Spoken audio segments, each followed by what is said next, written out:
Hello, Rune Warriors, and welcome to the Runecasters. I'm Aaron, and with me is Josh. Hello, Josh. Of course he did. Today we're going to do our very first off-topic video. This will be fun. Featuring a game we both love and get to play every 6 months. Ish, yeah. Ish, yeah. So if you are a gamer and you have not played this, Twilight Imperium, also known as the granddaddy of all 4X games, you're missing out. But I got the deluxe pre-order special that Fantasy Flight did, and I thought you guys would like to take a look at it with us as we open it up. It's going to be exciting. Be prepared to sign away. Or is it still like 12 hours? Yeah. 12? Yeah. 24, something. Now the box does say 4 to 8. Really? I laugh at that. That's funny. Realistically, we've had 6 people for the past 5 games? 4 games? It was 3. There are at least 3 games, yeah. I've been going for 8, and we've come in just around 8 hours. Yeah. But usually we only have one new person. In the first iterations of the game, when everybody's learning, be prepared to do like a 10, 12-hour game, and then by hour 5, you realize your learning strategy in hours. Losing. Yeah. Yeah, right. By hour 5, you realize, oh, the strategy I was doing when I didn't know what I was doing was wrong, and now I'm screwed for the next 3 hours. So I might as well have a beer and enjoy it, which is part of the game. So, plus you can also ruin somebody else's day. Yeah. Yeah. So, what are your favorite things about 3rd edition before we get into the box? Out of the 3 games I've played, I like the diversity of the races. It didn't seem like anyone was super broken. We haven't had any repeat winners with the same race, but I think the last game we disallowed the winner of the previous game as the option. So. Yeah, we have a little special house rule just to make sure we avoid the broken race situation, although we haven't really found one yet. No. I like the fact, about 3rd edition, we'll get into 4th edition here, but I like the fact that this game is designed so you don't have to build a bunch of big ships, fleets, and just bully everyone off the board. Really? You can win economically like you did. But I won by economically building a big fleet of ships. Yes, eventually. However, the reason you could do that, I would argue, is because you destroyed everyone else's trade routes and and we were not able to get money. And so he pretty much choked the galaxy of credits, except for him. And then he built a big fleet and got some victory points. You can also win politically. There's a diplomatic race. Looks like they probably shouldn't be a diplomatic race, but they are. They're like big, mean Ninja Turtle type. Well, that's why they're diplomatic. Right. Like, we don't actually want to fight, but we look terrifying. We look really scary. So, with no further ado, what do you say we get into the box? Sure. All right, and with one clever edit, we are looking at the box from above.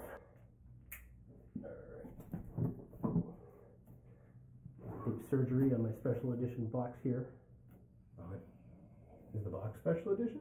No. I got it. All right. So the first thing we see is the shrink wrap. Yeah, you shrink wrap. Okay. How much you want to bet? We have tons of plastic Ziploc bags in here that are just the right size for drug dealers. It's a Fantasy Flight game, right? I have so many extra drug dealing bags. Plastic Fantasy Flight bags. So should we make the people jealous and go through the special edition stuff first? If you want. Sure. So the pre-order bonus got a deluxe rule book signed by Christian Peterson himself. Oh wow, 1600. First 1600. Assuming they sold more than 1600, this is pretty just good. a warehouse with like 1,000 more of these. Yeah, right. I was the last one that ordered. Oh man. But all the same rule book, just in a hardbound edition. A nice forward by Christian Peterson. Neat. Thank you, Christian, for giving us Twilight Imperium. Some history, some developer notes. Taking up literally a day of my life at this point. Right. And then we get into the rules of play. What do you think about the art? The art is beautiful in this edition. I like it. It's even more subtly realistic, I think, than 3rd edition. I think. But standard rule book stuff. We're not going to bore you by going through the rules. Just looking at the same stuff. I like that it's organized in much the same way as the 3rd edition rulebook. So veterans will be able to come into this and know what they want to find, as well as the rule numbering system that we've seen in Rune Wars. So if you like that system, you can now point to, hey, Josh thinks he can do a move, and I can say, by rule 60.2, you cannot own your own promissory note, Josh.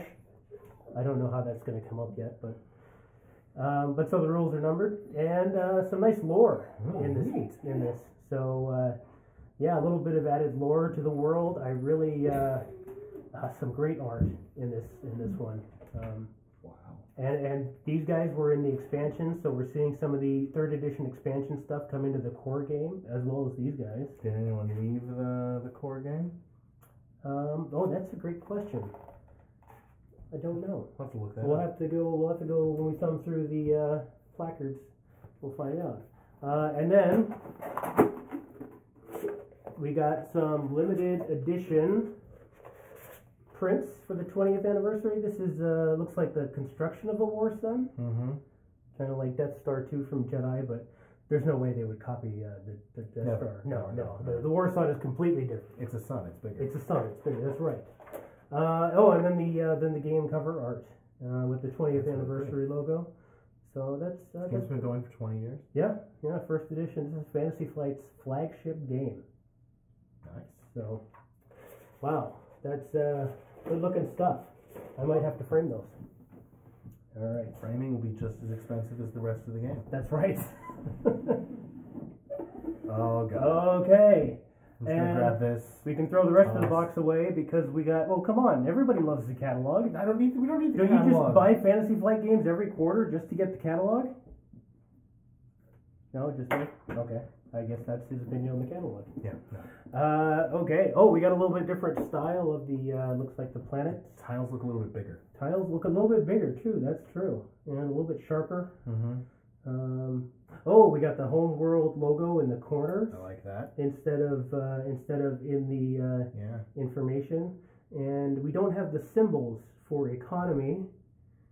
Why don't you give us a cut down the seam of this guy, and we can get into that.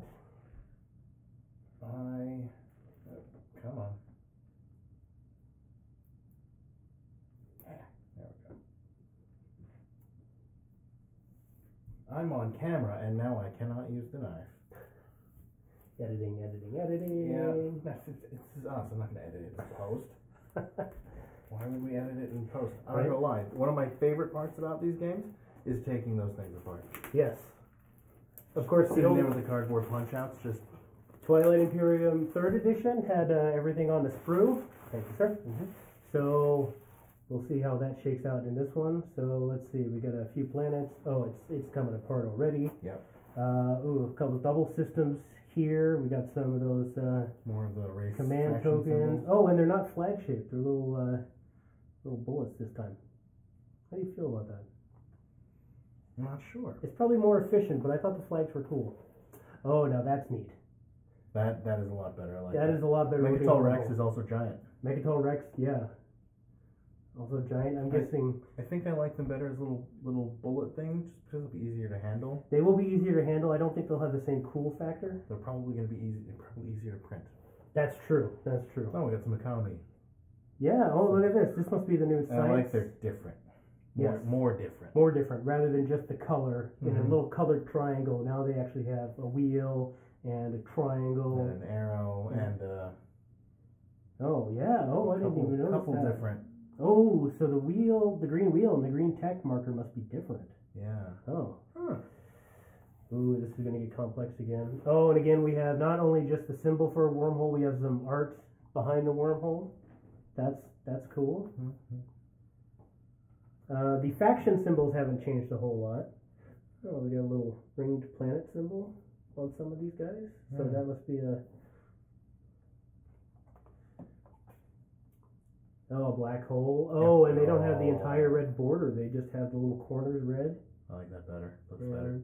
Oh, there's some variation in the art in the empty space. I like that. No, it's not just the same cookie cutter space artwork. That's really cool. Yeah. Got an asteroid field. Supernova, I'm guessing. Ooh, I like that. Oh, that is cool. Wow. Oh, and that's somebody's planet too. Oh, that must be the race that starts with the wormhole planet away from the board. Oh, yeah. Because look at the... Yeah, because they got wormhole D. And so we got wormhole tokens. Looks like we have fighter tokens and fighter tokens? Yeah, right, because you stack the fighter plastic on the token. And then looks like we have ground unit tokens. Okay. And these must be money? That's definitely not enough money. That's still not enough money. Okay. Speaking from one of our games, this is not enough money. Right. And your proof of purchase. Yeah, right. Proof of purchase, most important part. Nobody photoshopped that. So what do we got here? We got a turn counter. I'll flip this bad boy over, hopefully without breaking anything. Oh boy. Wow. So victory point marker. That must be a specialized thing to that race. Speaker token. Mm-hmm. Oh, we got brand new strategy cards. That's going to be interesting.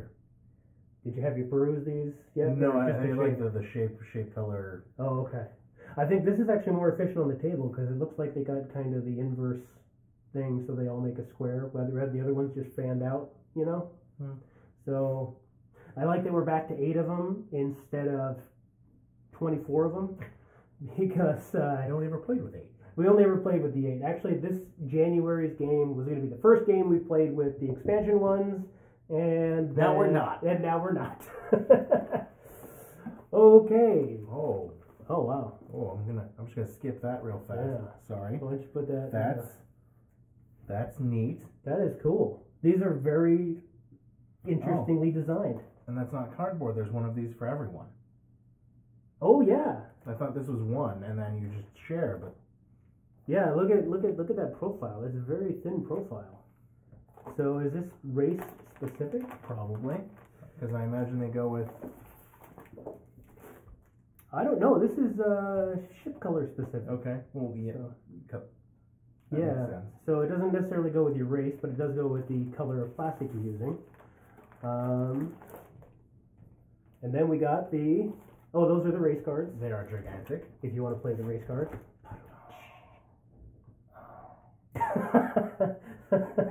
This is why we don't produce videos, because Josh can't stand me. Edit and post. But yeah, there's let's pull one out so it's not all shiny for the camera. So we have the L1Z1 MindNet here, the cyborgs of the old Lazar, I think. Lazar. Let's see, we got the racial bonus. Here's the symbols we saw on the other side. Oh, very nice. Oh, this must be, the upgrades they get.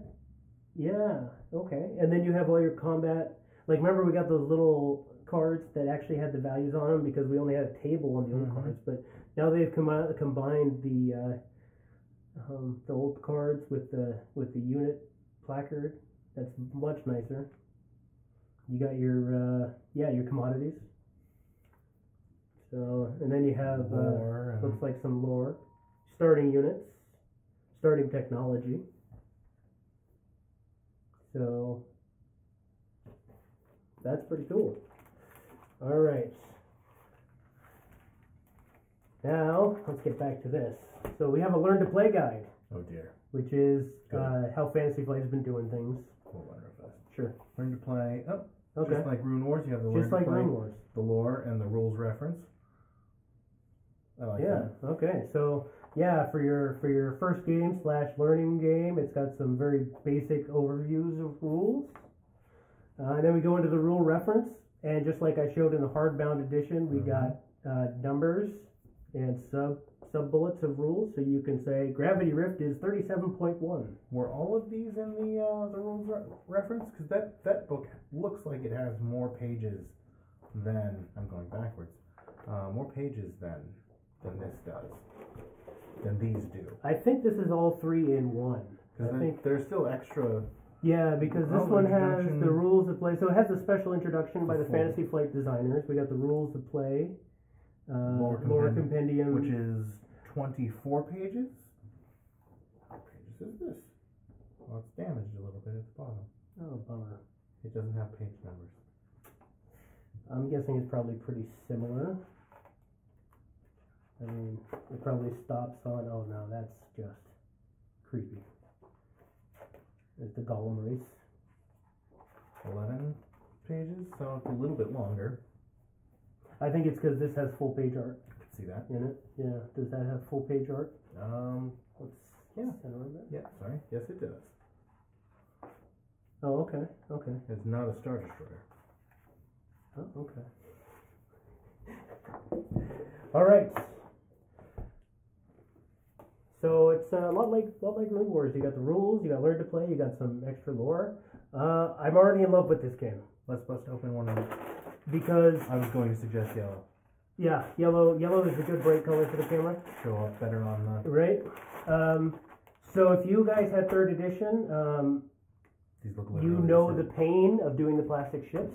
If you did not have a third edition, they used to come on a sprue, and you used to have to cut all of them off. I got a hand cramp, and it took me 3 hours, I want to say, punching all those guys off Wow. the sprue. And it's because we get, oh my goodness, look at these, they're lovely.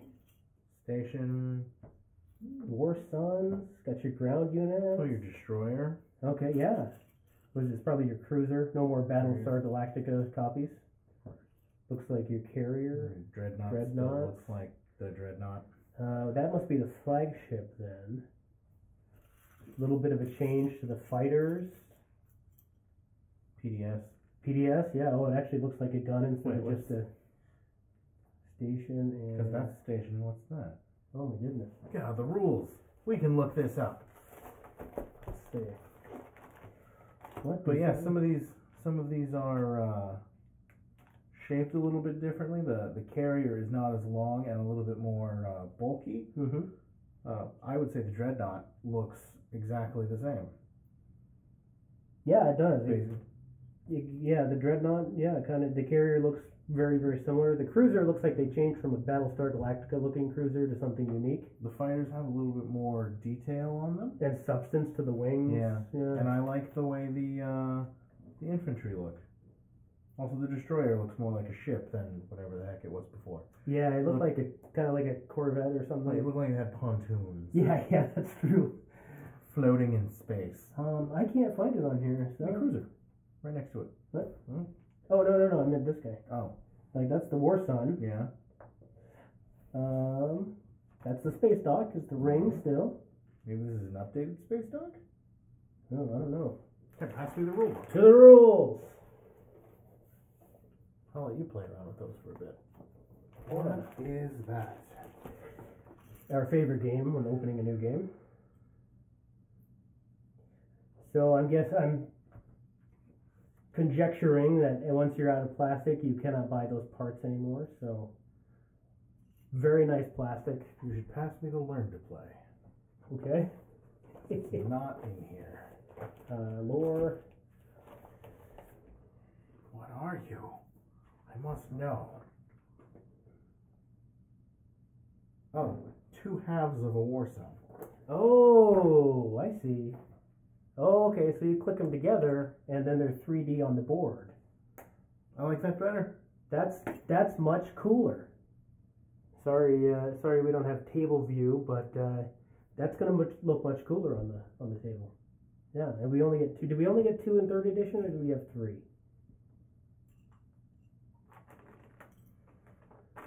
It's at least 2. Now that you've asked, I don't know. It might have been 2. I might be 2 sounds right. I might be overestimating what we got. Or if we had 3, we couldn't naturally take 3. Let's see.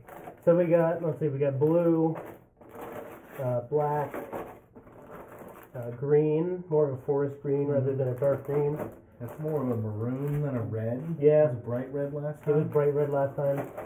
So Purple looks the same. purple, a little bit lighter, a little bit more vibrant. So I think everything's more vibrant. Probably shows up better on the... Yeah, on the map. Okay. Ooh, different galaxy setups for different numbers of players. Very nice. I don't remember the 3-player galaxy looking like this. Oh, yeah, it did. It did? It did. I only paged through the rules, so... that's cool. And so that's the initial game galaxy setup. So there's randomization rules in the rules reference guide. We got some technology cards. That is indeed the flagship, by the way. You were right. Yes. I didn't have that expansion, but I wanted it, and as soon as they announced TI4, I figured, I'm not going to get that expansion anymore. Oh, okay, so we got, these are the upgrade cards. Yeah, these are perfect upgrades. Let's give ourselves. Pass me the bag. Sure, thank you, Josh. Rebag. These are perfect, so if I have a carrier 2, I can put it right over the carrier 1 on my placard. Move more capacity. Yeah. Higher. So that's kind of cool. Destroyer 2 goes over Destroyer 1, etc. And these are colored based on your fleet color. And then based on your fleet color, it's also the technology cards. And it tells you what level of technology you need. That's quite a bit of red, but we did see more planets with those icon, like they were kind of rare in the in the other one, yeah, in the 3rd edition they were a bit rare. But they were much more plentiful as we're paging through. So you had to go get them, but there were a lot more of them. So technology, I think, don't quote me on this, technology in this one works a bit different. Instead of a tree you have to follow, you have, for let's say for assault cannon, you just have to have 3 other red technologies. Underneath each one of these bags is another deck of cards. I missed something. So that's the technology and upgrades. So I really like this idea because now green. Oh, it looks like more tech cards. What's on the back of yours? Okay. Yeah, so it looks like same thing, different color. Yeah. How's your let me see your carrier. Yeah, they're the same. Yeah, they're the same. So we don't. Okay. We don't need to show all of that. Also, the box. And D10s. D10s. Rather than 3, you get 8, which is. Really, we only came with 3. Yeah, it only came with 3. Oh, this is new. Silly. This is. Yeah, that one was worth taking. Oh, these are action cards. Looks like. Yeah. There's more. And here are the planet cards. Ooh, planet cards. And you set this up strangely. Of course, now that I'm on camera, nothing wants to cooperate with me. Yeah. I'm a little. Why would you put it in the way it is? Because they have color. But they're not in the colors that matches. And now I'm on it. So 2. Alright, so I'm not going to go into detail on action cards. Let's just say there is a sufficient amount of action cards to make the game exciting. Yeah.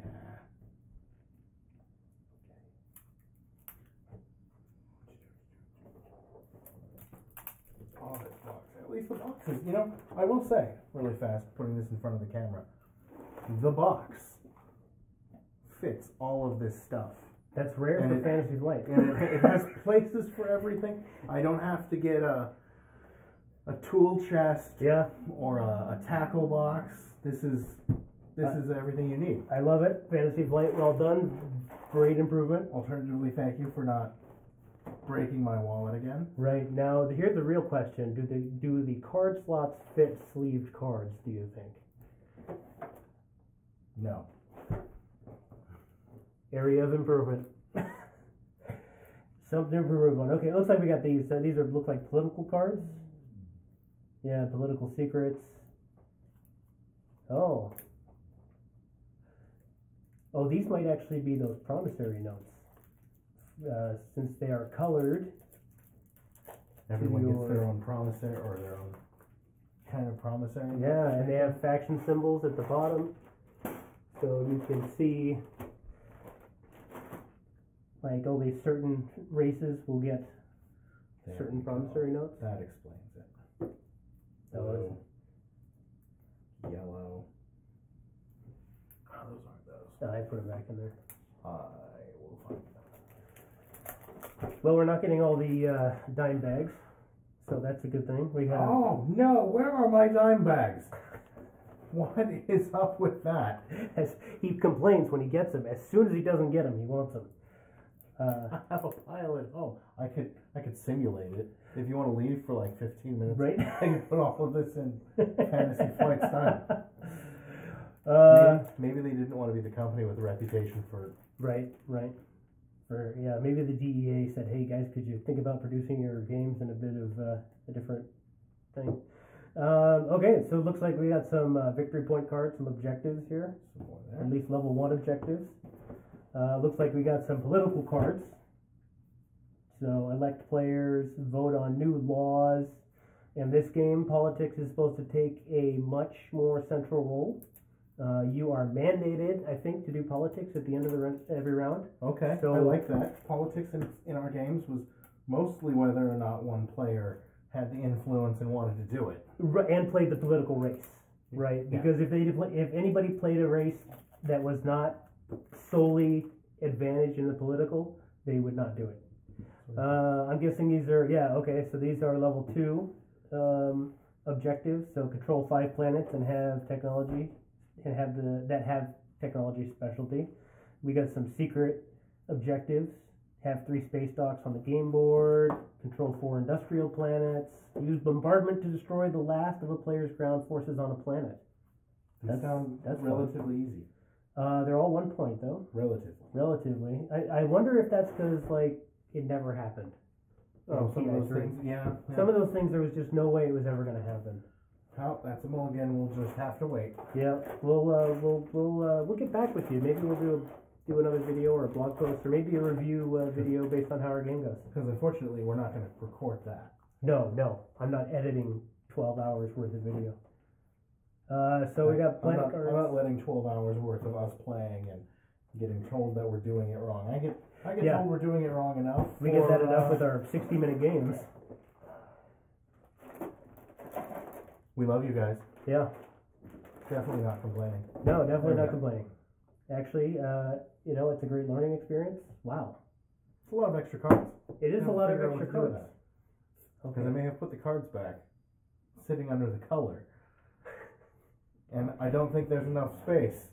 In those two, no, I think that's why they didn't. That's good to know. That's good to know. And it's even got, you know what, now that you've noticed this, I noticed it's even got the slots for tokens and cardboard.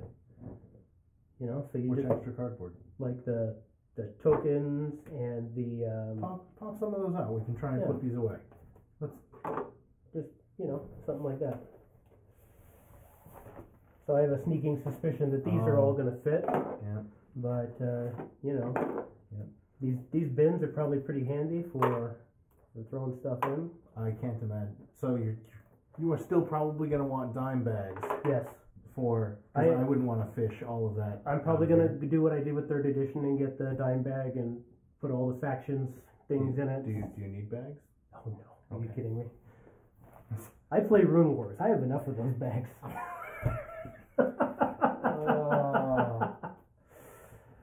Oh man! Flight. You're killing me, Smalls. Okay, so Josh, what'd you think? I'm excited to play. Yeah, me too. I can't wait to thumb through the rulebook and see what's different. I mean, I've seen. I can't wait for you to thumb through the rulebook. Right. Advantage me come January. So pluses. It has beautiful art. Mm-hmm. The art is definitely an upgrade. I don't know how the game plays, so we'll leave that in the neutral column. Another plus is you don't have to punch the plastic off of the sprue. So that is definitely a plus. I can't even imagine what that would be. No, you can't, because you didn't have to. Your pluses and minuses. Your pluses. I like the art. I like the way that each player's setup area looked. Mm-hmm. Like with your race and the giant fleet power. I don't remember what the other two are called. We don't play this often enough.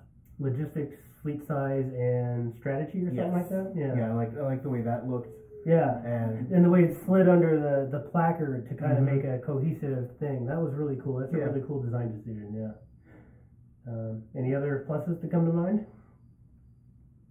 I like that the box fits everything. Yeah, and I'm going to put that in my neutral category because it doesn't fit sleeve cards. Fantasy Flight, you make sleeves. You just do what I did in Waterdeep. I carry around a box, like a deck pro box that has all my. Yeah, I'm probably going to have to go back to doing that. Everything else is in the box except for the cards, which are in a separate container. Okay, so my minuses are basically just that doesn't carry sleeve cards. That's the only minus I can really think of. Any minuses for you? Still not a big fan of the plastic ships. Yeah, really? Okay, why is that? I understand that the factions and having a bright yellow ship is the best way to separate your ships. I just wish they weren't all like bright yellow highlights instead of just yellow. Oh, okay. Or something. Yeah. Well, on the plus side, they do have enough interest in the sculpts that they probably would be worth painting. Can't imagine painting all. You'd have to paint all of it. You would have to paint all of it. Yes. I mean, you would have to paint the upper side, the lower side. You'd have to know which one you're painting because you're probably going to want to primer them. You wouldn't have to stuff like that. Know which one underneath. You could prime them all black and then paint them all the right color. Oh, that drives me nuts. Yeah. You too. And so that's the whining you heard. We're not playing with the right toy for his satisfaction. He doesn't like plastic minis. He doesn't like miniature games and 4X games, oddly enough. He likes games of throw things and find something to eat, like cookies. So yeah, it is a bit spendy. Oh yeah. It is down. It is still the best 4X game from what I think on the money. I think one thing about this game is that it does require a lot of space. Mm-hmm. You have so many piles of different stuff, and that's good or bad depending on what you think about the game. Yeah, the art is fantastic. The new look of the races is amazing. It is a little expensive. It is expensive, so I don't recommend everybody get one. But if you have a rich friend in your game group, I mean, let's be honest. So it is. He bought it. Yeah, I did. Yeah, right. So that makes me the de facto guy. But it's. I think for my money the best 4X game on the market. I'm glad they did this other edition. I'm excited to see how they integrate the politics and trade to be even more of a part of the game. It seems like games often devolve into who's got the best military, and then all of a sudden what happens is you have a lot of people going for the warfare or the imperial cards, and you don't get a lot of people going, I want to do trades, and I'm gonna finesse everyone with politics and things like that. And part of it is we know each other well enough that it's like, Josh, I have a deal for you, and Josh is like, I know you, Come back to bite you next game. It will, yeah, right. So if you are a savvier player than our game group and can figure that stuff out, good on you. I think hopefully this builds it more into the mechanical aspect of you're going to have to figure out the political in a required way as opposed to an optional way. Right. Which I think is only going to make the game better, have more depth to it and such. But I highly recommend, if it's anything like its predecessor, Twilight Imperium 3rd Edition, we're going to have a lot of fun playing it. It is one of those games that is time prohibitive, as we said earlier. So it only makes its way out of the closet, and we actually schedule a game every 6 months. 6 months. Yeah. So yeah, those are my thoughts. Any closing thoughts, Josh? Is it really 4X? One of them's Explore. I don't remember there being much mystery as to how the galaxy was. You want to figure out what all 4X's are on the camera? Explore, expand, exterminate. Exploit. Yep. Yeah. Not really exploring. Not really any exploring, but that's fine. Doesn't need it. There's a way to make it exploring. Start with all the tiles face down. Well, you could do the tokens. Right, there was that expansion that had the tokens. Yeah, the tokens. Yeah, so, maybe that's in here. Yeah, so maybe that's in the 4th edition. We don't know. That's pretty bad for an unboxing video, but we don't know. Unless you want us to make another video where we sit down and go through the rules page by page. I will do that for you. Yeah, Josh will do that for you. And if leave us some comments, tell us what you think about the game. Tell us if this has piqued your interest in the game, and tell us if you've played the game and what you think about it in the comments. And January time frame, we're going to come back. We got a date with 6 people to get this thing done, and we'll come back with a video of what we thought afterwards. So hopefully he's not trying to kill me. Right. everyone will be trying to kill you. You won last time. By default, you have the target on you now. I am the first person to win twice, and it was consecutive. Okay, Rune Warriors, this was our very first off-topic video. Let us know what you thought. Please comment, subscribe, go check out our podcast where we only talk about Rune Wars on the podcast, but we're looking forward to doing more of these off-topic videos. So let us know what you want to see. Eldritch Horror, Mansions of Madness. We play all kinds of games. We don't just play Rune Wars. And not just Fantasy Flight games. Yeah, and not just Fantasy Flight games. Scythe is one that Josh is really looking forward to. So if you comment enough, that might force Josh to get Scythe, and we might have to play it for you. Yeah, that'd be cool. Yeah. So I guess Runecasters out.